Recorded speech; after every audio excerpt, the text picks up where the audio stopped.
What's up, yo, man? It's been a solid time since I've talked about anything with y'all. Semester's almost over, so I've been just focused on my classes, which are done Friday.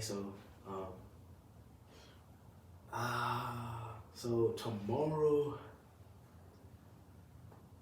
I don't know, but I'm done with classes Friday, so I'll probably be back home, and I'll have so much free time next week starting. So expect videos, man. I'm sorry. I've been lacking because I don't know, man. I've just been gotta be focused on your schoolwork, man. Some things come second, man, and just trying to get that 4.0, man. Looking good so far, but gotta finish it out strong. Got a couple of projects. I don't have any. I don't have to do like any tests. That's why I can go home Friday. But I gotta get these projects done by Friday, so I don't have anything to think about when I'm at home with the family for the next month. So if I'm recording for the next month,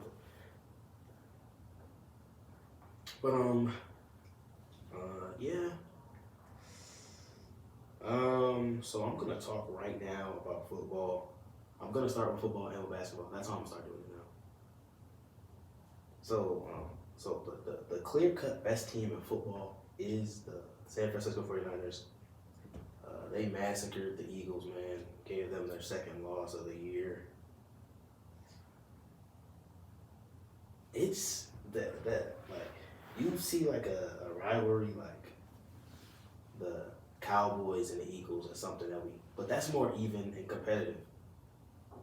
The 49ers were out for blood, man. They wanted to get back from last year when they lost in the championship game to go to the Super Bowl. And yeah, Debo, I know Debo had 3 touchdowns, one rushing, 2 receiving. He only had 4 receptions. He had 15 yards receiving. Debo's just a yard after the catch guy, yak guy as we call him. He's a special talent, man. What they call him a wide back because he can rush and run routes and catch the ball. That's a talent. And CMC, you know what he gonna do. You know what he gonna provide. 93 yards in a tutty. I know Ayuk had a touchdown. Yep, Ayuk had a tutty. Ayuk's been reliable last 4 weeks with TDs. Eagles didn't play that bad either, but they just got outplayed. Brock Purdy, 19 for 27, 314, and 4 TDs, no interceptions. Did Hurts go out with an injury or something? Or am I tripping? But Hurts didn't play bad, but it's not enough when the other QB has 4 TDs. He had a passing and a rushing TD. No rushing game. Swift 6 carries for 13 yards. Can't really do much with that. Receiving, A.J. Brown had 114 yards, 8 receptions. Devontae 9 for 96 in the TD. I don't know, man. I know that they need a tight end or something, bruh. I know Zach Ertz doesn't want to go. I think, who was it, the Dallas Cowboys were interested in him? I think he's going back to Philly because he still has something left in the tank. But, yeah, man, this game proved that the 49ers are the best team in football when fully healthy. I know Debo was earlier in the season injured, but they got CMC, Brock Purdy, who's still proving people wrong to this moment. And on the other side, we had the Chiefs lose to the Packers, and that is wow. Who would have thought? But Jordan Love actually looked really good. Christian Watson becoming the #1 target that I wanted him to be at the beginning of the season. But because of his hamstrings not being able to stay up, even he got injured last game against the Chiefs.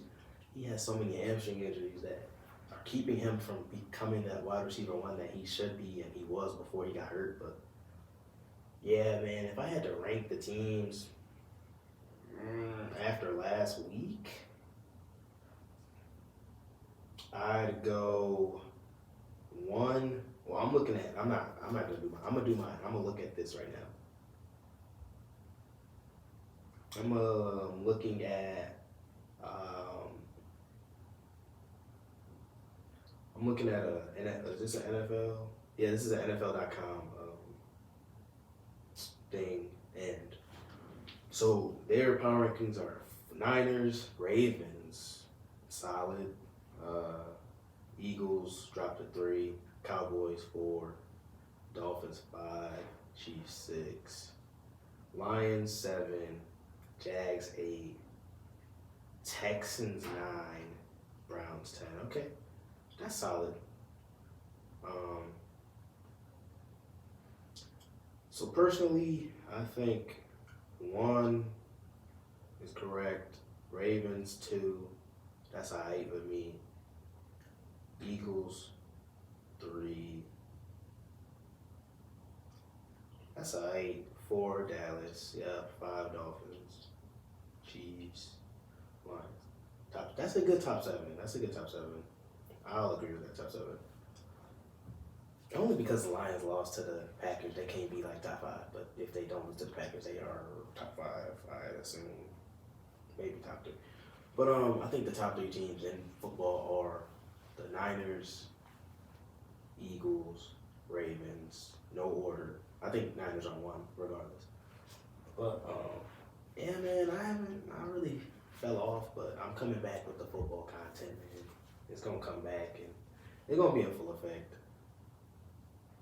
I know 2024, that's gonna be, everybody New Year's. My New Year's resolution next year for in a couple weeks is gonna just be to be as consistent as possible with these videos. So I don't know how many. I'm gonna be posting at least 3. I can't say 5, bro. I'm gonna leave at least 2 to 3 a week, and that's not even consistent enough for me. Knowing I hold myself to high standards, and I want the best for me. So yeah, man. I was talking about last week or whenever I posted last. I think that was last week. C.J. Stroud easily offensive rookie of the year. But I didn't really shed any light on any defensive rookie of the year guys because like a guy like Will Anderson, I thought he would be the clear-cut favorite. But the odds right now, according to a betting site that I'm on, is Jalen Carter, which is he's been really good to be a rookie. It's him, Witherspoon, then Will Anderson, Brian Branch, Joey Porter. Okay. So I saw Jalen Carter. So he's my pick right now at D tackle because he is a freak of nature. And Witherspoon at 2 is good. He's been pretty solid. Man, I know he's had some trouble tackling. I saw when they took him out because of his tackling, but I think he was hurt or something. But he's gonna be good. Him, I know. Can't even think of the other guy's name, bro. That's how you know.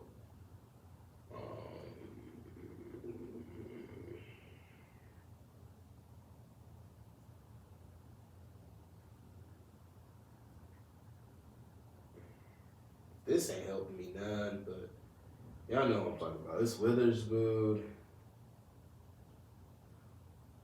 and I'm doing too much at this point, but you know what I mean. Receiver,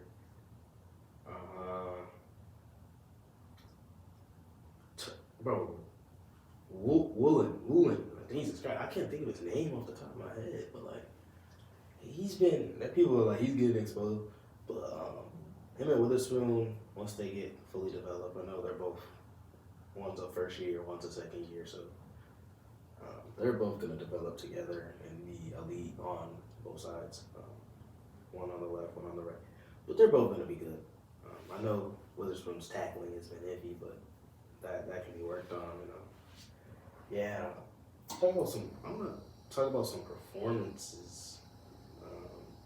I'm not even gonna talk about performances. I'm gonna just go to the NFL Instagram page, which I saw earlier, and they did AFC, NFC, Player of the Week, offensive, defensive, and I'm gonna just look at that and I'm gonna give my notes.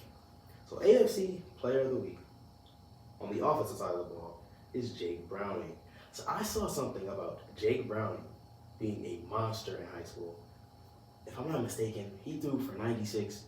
Well, he threw for 91 passing TDs as a senior, and 5 were rushing. So that's 96. That where's the competition? But he played really good against the Jags. I know T-Law went down with an injury, but still. 86% completion percentage, crazy for a third string.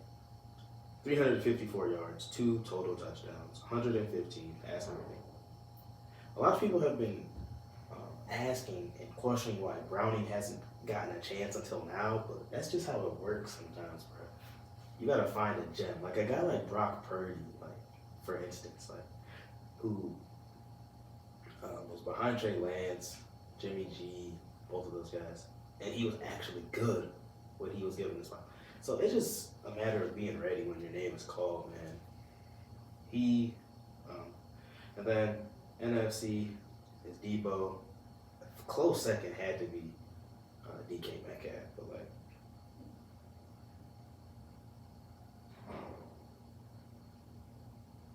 yeah, DK went off as well. Both these guys are elite. So Debo already talked about what he did. We know what he did. Defense, Derek Stingley, the guy whose name I haven't really heard in a while, but I know he's a big time guy in college.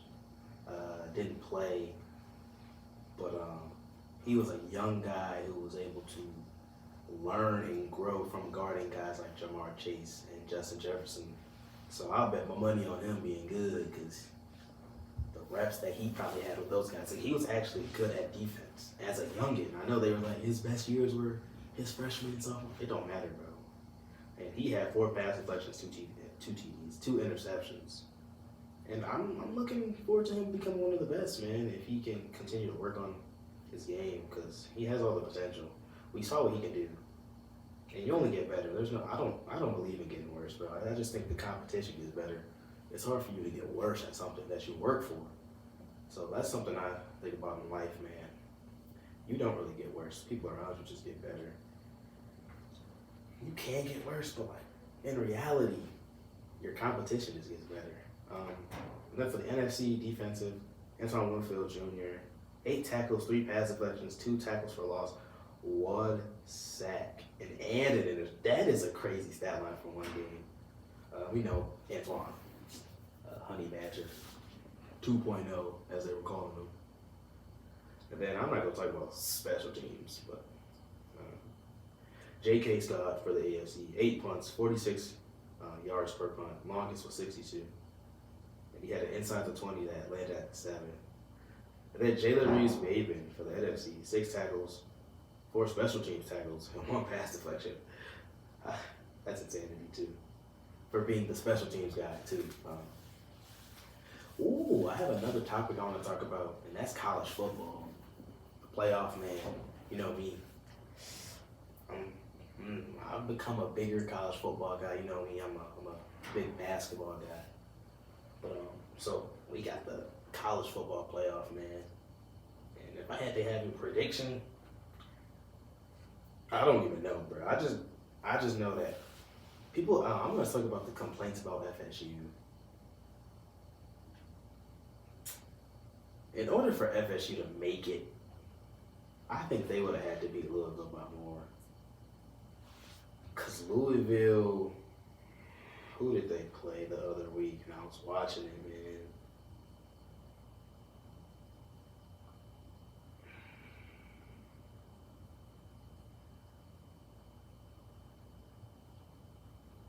They played Miami 2 weeks ago, and they won. And then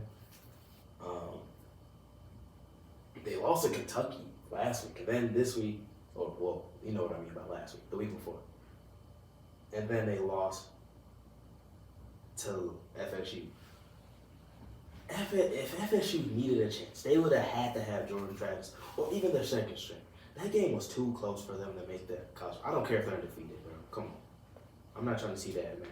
I don't even know if it would be a massacre. But I'd for sure rather watch Bama, who beat the number 1 team in the nation. We're not going to skip over that. They beat the number 1 team. And Louisville almost beat FSU. Make it make sense.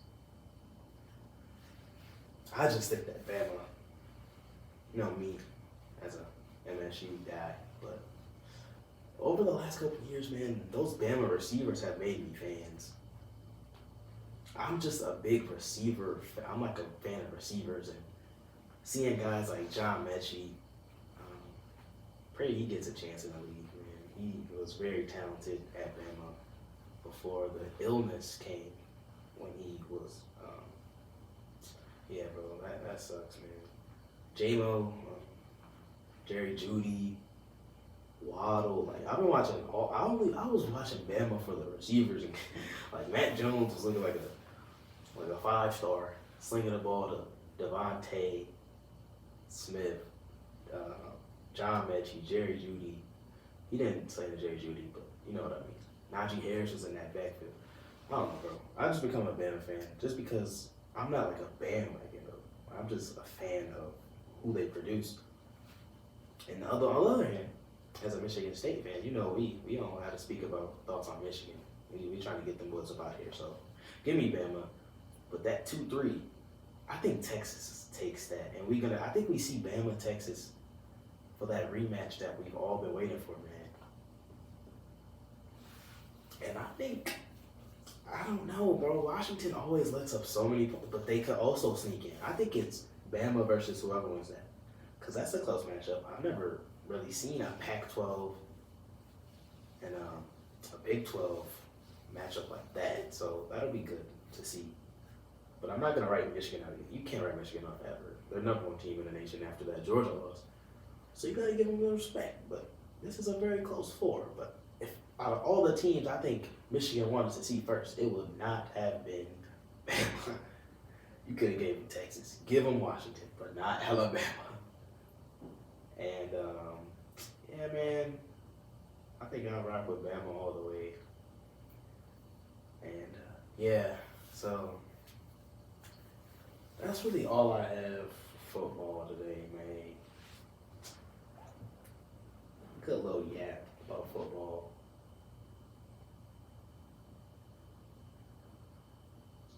I'm going to start talking about NBA, I guess. Tanner, talking about NBA. I'm gonna start by talking about the in-season tournament. The Lakers advanced yesterday versus the Suns. So there was some controversial calls, but we'll get into that. I just want to talk about the bracket right now. The bracket right here. 6 hours ago. So this is the semifinals. So in the West for the in-season tournament, we got the Lakers and the Pels. And in the East, we got the Pacers and the Bucks. I really don't know who comes out of the West, but I think the Bucks. But the Pacers in season tournament play have been a different team.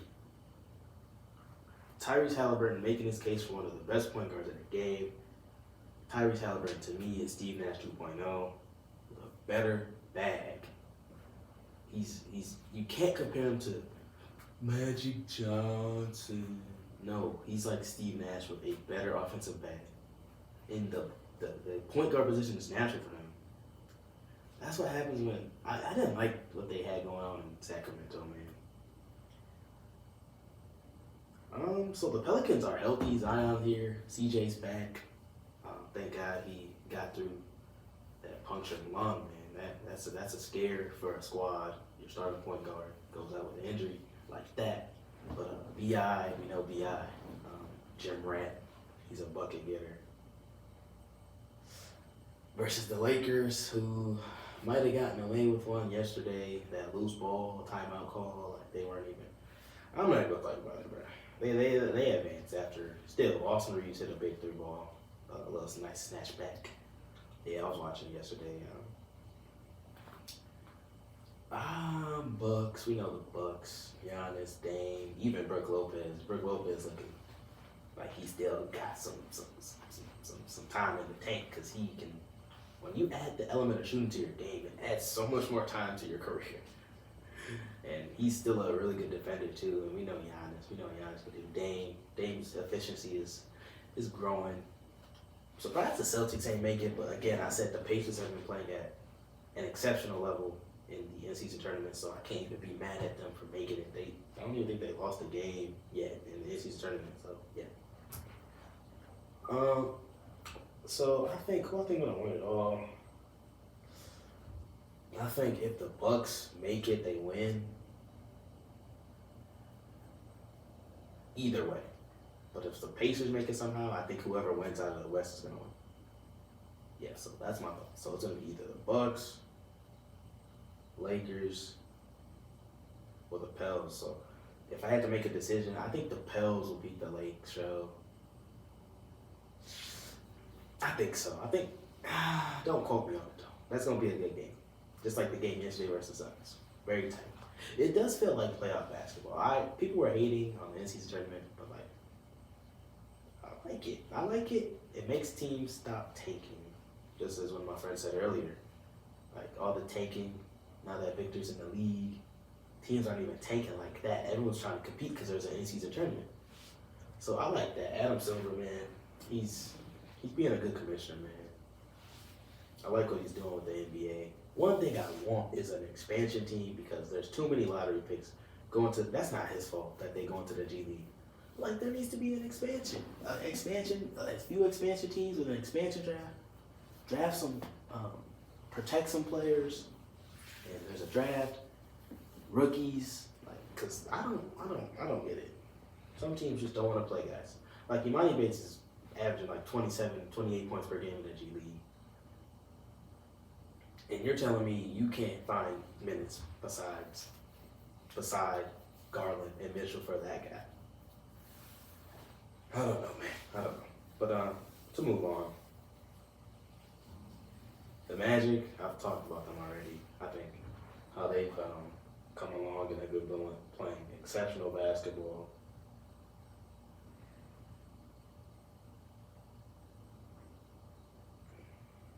Oh wow, Dylan Harper committed to Rutgers. Who would have thought? I think everyone thought. Well, I knew he was gonna go there, especially Ace Bailey. But I guess that'll take me to the topic of college basketball, man. I haven't really been up to date with that, but I know Arizona's #1. Michigan State, we've been doing really bad. I don't know, man. I don't know how to feel. We've just been very mediocre. I don't like that they started us at 4, even though we had high expectations from last year. Booker's not playing at all. Fears playing really good. Cohen Carr playing well. Fears, a lot of people say he should be starting. I'll look at the AP top 25 for basketball. So yeah, Zona 1, Kansas jumped back up. Wow, 2, Houston 3 at 8-0, Purdue 4, UConn 5 after a big win yesterday against UNC, who is still a really good team. 6 Baylor. Baylor's undefeated, by the way. 7 Zaga, obviously. 8 Marquette, who dropped all. Marquette was 3 until they recently lost. I can't remember who they lost to. I'm gonna go top 10. 9 UNC, 10 Creighton. I'll go 11. FAU 11. I know who did FAU play recently that. Yeah, they played Illinois yesterday and they got spanked, low key. But you know me, when it comes to college basketball, I'm usually in tune. I gotta get back. I think like come January, February, that's when I start to like actually get in tune. Cause when it comes to March, we know what happens in March, man. It gets mad, as they call it, March Madness. So I don't really have a team because we've had multiple #1s to start the season, and we are 8-9 games deep. And so there's no clear cut. Oh yeah, they gonna win it all. No, Not quite, man. Zona is always that team. They're always ranked, but they never get it done in March, and that's a fact. Zona, they gonna have to. I can't think of the coach's name right now, but he's doing well. Adding a guy like Caleb Love to the roster. Haven't really been looking at specific players. Yeah, so Caleb, you look at his stats this year. He can't. He's just not efficient. I don't know why. After all these years of being in college, you're a veteran in college. You cannot. How can you not be efficient? But to each his own, I guess, man. Do I have it? This might be it for us, man. For me today, I don't really have anything else to talk about. I can talk about, okay. So I've always talked about Chet versus Wemby. And Chet is still number one in the rookie of the year race. And it's rightfully so. I know Wemby has better stats. But Chet is playing winning basketball right now. I think Thunder, well, never mind. I'm not about to be done with y'all. Because I'm going to talk about NBA standings, actually. Yeah, Thunder are number 2 team in the West. Team above them, Timberwolves. So, Chet is playing winning basketball. Wemby is putting up numbers, but his efficiency isn't as good as Chet's.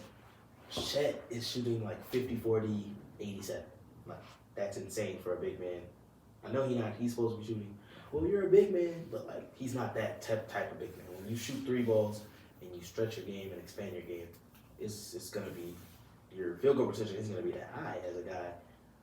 Maybe like anybody like Robert Williams who plays close to the rim type of basketball and points, who shoots 60, 70% field goal. But Wemby, I feel like Wemby is a generational talent. No lie. Like, we know this. Wemby just isn't consistent just yet. He's not consistent like Chet. And Chet is the 3rd or 4th option on that team.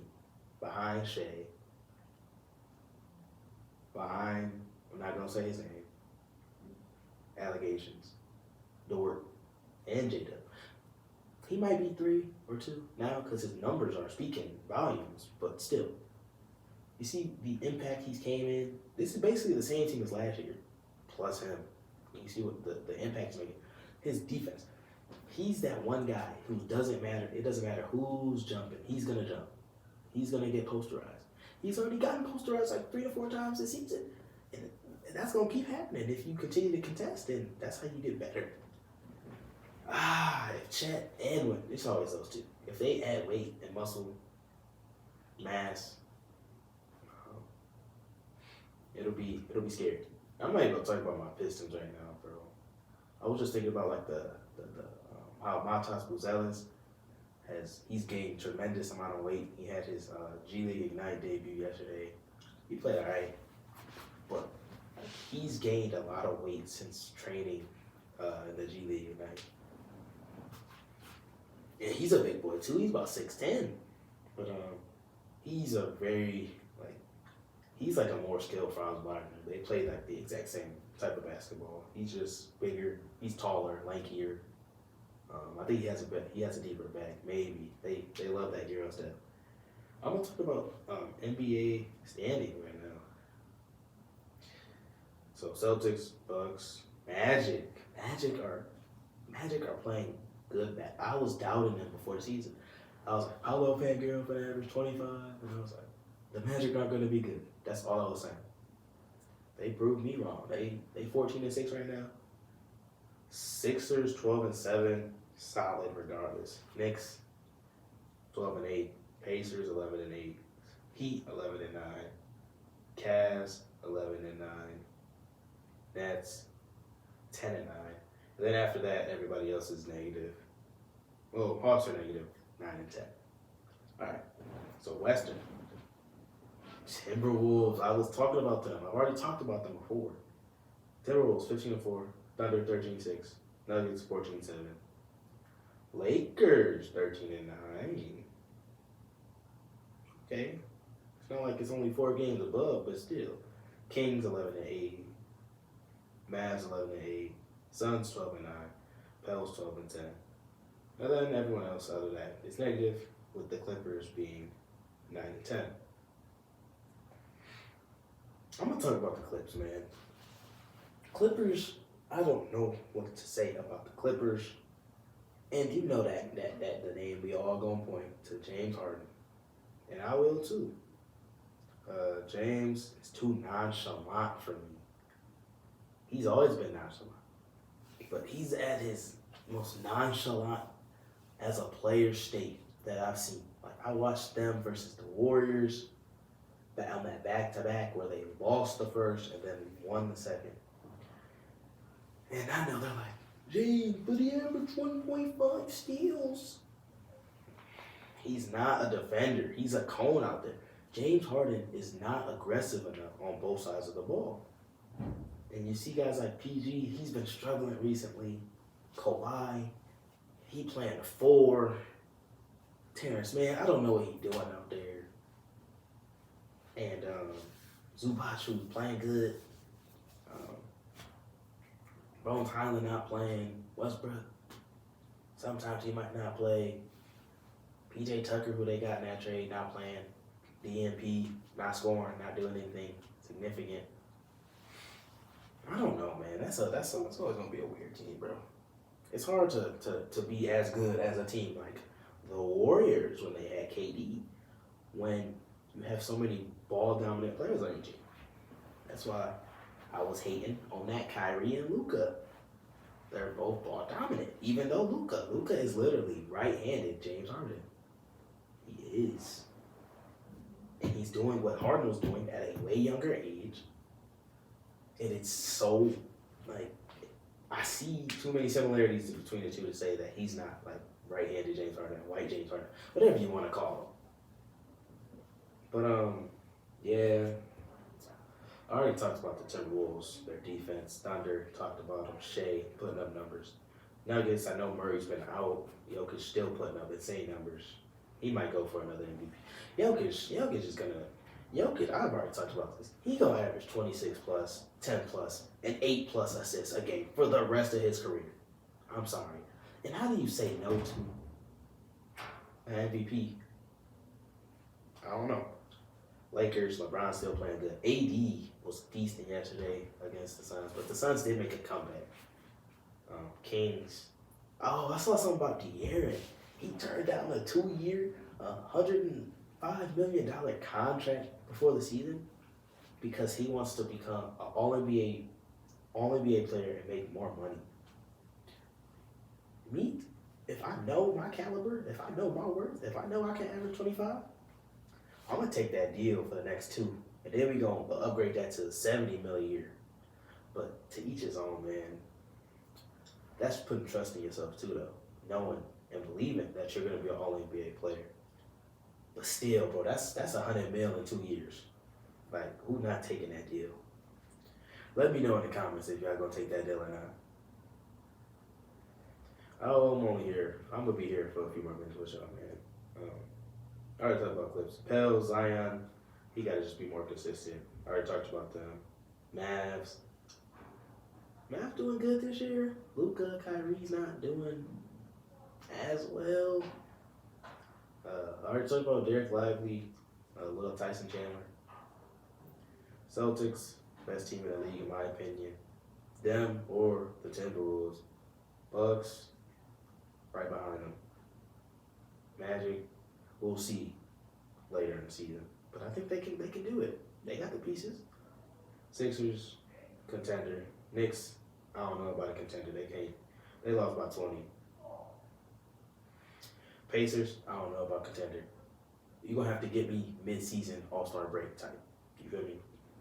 Heat contender, always contenders. I don't care. Whatever their record is right now. Cavs, possible contender. Put Imani Bates in the game, JB. Nets, I don't know about contender. Pistons, 2-18. Worst team in the NBA. Let's go, bro. Let's go. Who are we taking for? Ron Holland. I've already talked about this, bro. Yeah, bro. NBA season, the in-season tournament. I'm gonna talk about this. The in-season tournament has changed. It's changed. It's grown on me because it's making everyone be competitive again. And I like competitive basketball. I live for competitive basketball. That's why I don't really watch regular season, but when the playoffs come around, I have to watch because that's when teams are going to be at their best. But when you have to compete for this, in-season tournament. You do. So there's no ifs, ands, or buts. You have to do. So I hope they keep this in place, man. And yeah, man, that's all I got for y'all today.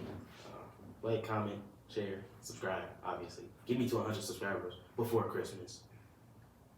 That's my Christmas present for y'all, man. I might do a Q&A or something.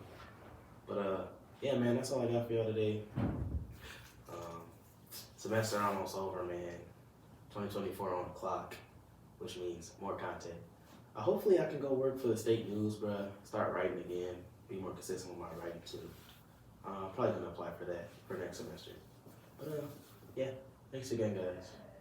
I know I sound like a little YouTuber, but yeah, I'll see y'all, man. Hopefully tomorrow or Friday. Peace out.